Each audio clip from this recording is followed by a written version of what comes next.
নবজাতক সন্তানকে নিয়ে বাড়ি ফেরার পথে সড়ক দুর্ঘটনায় প্রাণ হারিয়েছেন মা জুথি আক্তার। 3 দিন আগে জন্ম নেওয়া ফুটফুটে নবজাতককে ঘরে নেওয়ার পথে ঘটে মর্মান্তিক এই দুর্ঘটনা। এতে পুরো পরিবারের আনন্দ মুহূর্তে রূপ নেয় বিষাদে। দুর্ঘটনায় জুথি আক্তারের সঙ্গে থাকা মা জেসমিন আরা ও ভাই জিয়াদ হোসেন গুরুতর আহত হলেও অলৌকিকভাবে পুরোপুরি সুস্থ আছে 3 দিন বয়সী ওই নবজাতক। বগুড়া শহরের একটি বেসরকারি হাসপাতালে গত বুধবার প্রথম সন্তানের জন্ম দেন জুথি।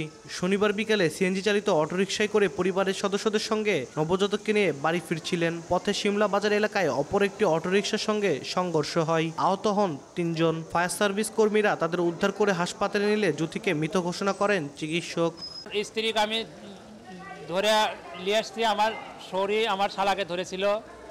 এই মেডিকেল পর্যন্ত পৌঁছাচ্ছি, আমি কাক করি কখন ধর্ম আমি এলাকা মানুষ 3 জন মানুষকে নিয়ে যাচ্ছি। 4টে থেকে ফোন থেকে করছে, বেটা আব্বা আমার মারা গেল, আমার ওয়াইফ বাবা কানতে ধারে দৌড়াইছে, দেখি মারা গেছে। আমার খুব দুঃখিত বিটি।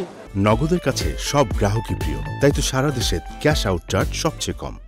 সবাই মিলে বাসায় যাওয়ার সময় সিএনজিতে করে এখন অ্যাক্সিডেন্টটা আসলে ঘটে আর কি। এখন ছোট ভাইটা আর কি ওনার আইসিইউতে আছে। এই মেয়েটা স্পটে একটা মারা যায়, আর ছেলেটাও খুব মুমূর্ষ অবস্থায় আছে, আইসিইউতে আছে। এটা আমাদের এলাকার এটা একটা মানে খুব মর্মান্তিক একটা ঘটনা। ঘটনা তদন্ত করে ব্যবস্থা নেওয়া হবে বলে জানায় পুলিশ। শিমলা নামক স্থানে সড়ক দুর্ঘটনায় পতিত হন এবং মেডিকেলে আনার পরে ডক্টর পরীক্ষা নিরীক্ষা করে তাকে মৃত ঘোষণা করেন। জুথির 3 দিন বয়সী ছেলে সন্তানকে সুস্থ অবস্থায় পরিবারের কাছে হস্তান্তর করা হয়েছে।